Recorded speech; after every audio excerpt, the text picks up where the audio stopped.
Welcome to this week's episode of Catholic Corner. It's been So long. I know. Good thing we just had a very thorough review of where we've come during this journey through the Bible. We have come a long way, and I think that tonight we're into the end of the Old Testament already. No way! And to help us get there, we have some of our starts of Soul Survivor. Let's welcome them.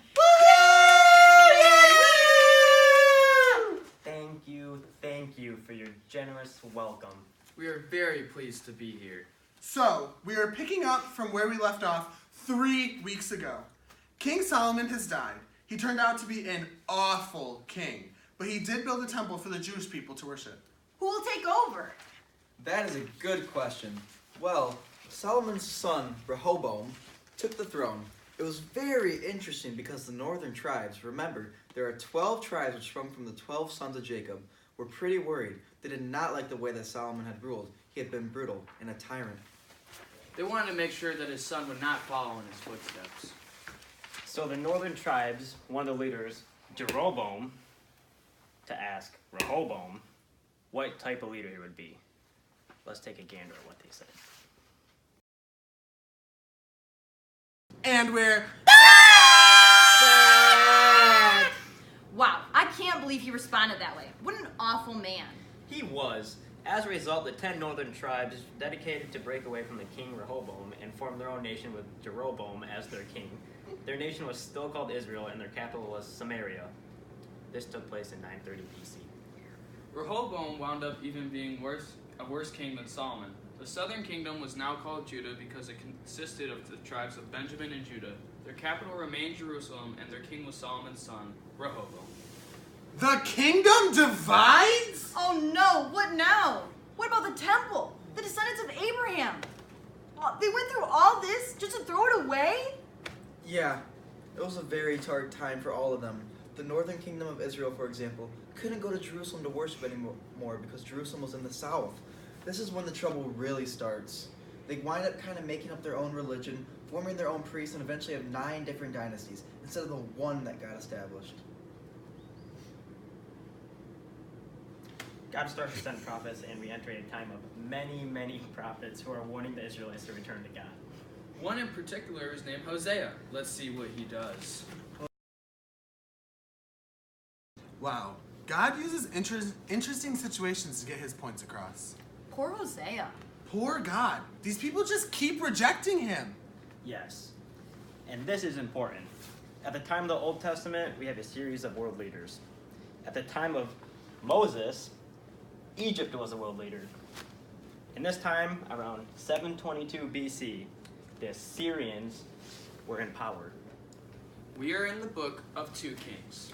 And in 722 BC, the Assyrians invade the northern kingdom. Let's see what happens next. You've been captured. Never will they be Israelites again.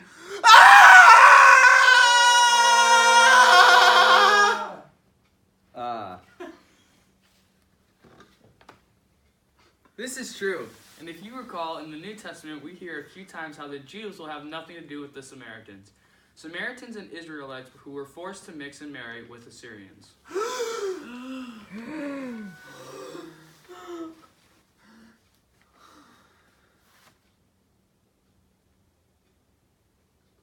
What happens in the southern kingdom, in Judah? Those in Judah are now called Jews, and they were still in line with King David's dynasty, and this is the dynasty that God has blessed since Abraham. They too, however, have their issues and continually turn from God.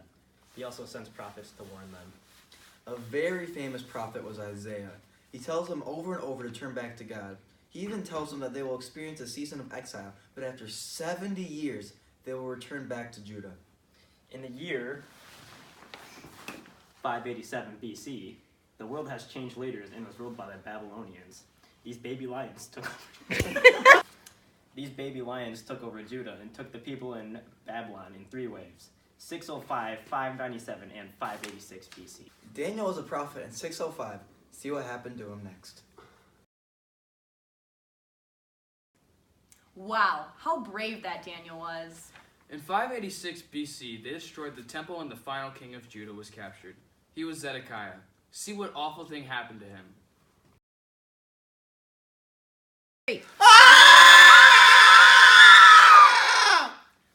Poor Zedekiah. Terrible. Just terrible. When does this end? Well, not yet. Interestingly enough, Babylon is modern-day Iraq, and that is actually where Abraham initially left his homeland. Crazy, huh? They wound up back there. And now we enter the brighter days. We enter the period of return. As we know, the north is gone. The kingdom is no longer. The south, however, cuts a break, just like Isaiah predicted, after 70 years of exile and captivity. Finally. A new world leader comes to town. Persia. The king of Persia is far more merciful and allows the Jews to return from Babylon to Judah. They return in 3 waves. In 537 BC, Zerubbabel leads the people back and they build the temple again. This allows them to once again worship God. In 458, Ezra leads them and he teaches them the law, the word of God. In 444 BC, Nehemiah returns and builds the walls around Jerusalem. The Jews return stronger and ready to be faithful to God. Exiled from the garden. Exiled from Canaan. Exiled from Egypt. Exiled from Israel and Judah again and again. What a trip. But now we are entering the final part of the Old Testament. The Maccabean Revolt! Ooh, a revolt. Sounds fun. Go Revolters. Go Revolters! Revolters. So we get into 332 BC, and who's in power? Greece! Greece. That's right, Greece. Takes power, and it's Alexander the Great who's leading. He's a pretty merciful ruler and allowed the Jews to remain and worship as they please. But he dies at like age 30, and his army peeps take over. For about 100 years, they were okay. They tolerate the Jews, but by the year 200, a new group takes power, and they want to control everything. They force the Jews to worship different gods and take over the temple. And they even try to come into a small farm town just north of Jerusalem to a little family known as the Maccabees. They tried to convert them. See what happens next.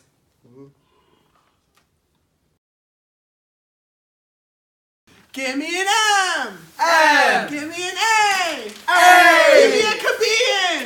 Yay, Maccabeans! How amazing! Right?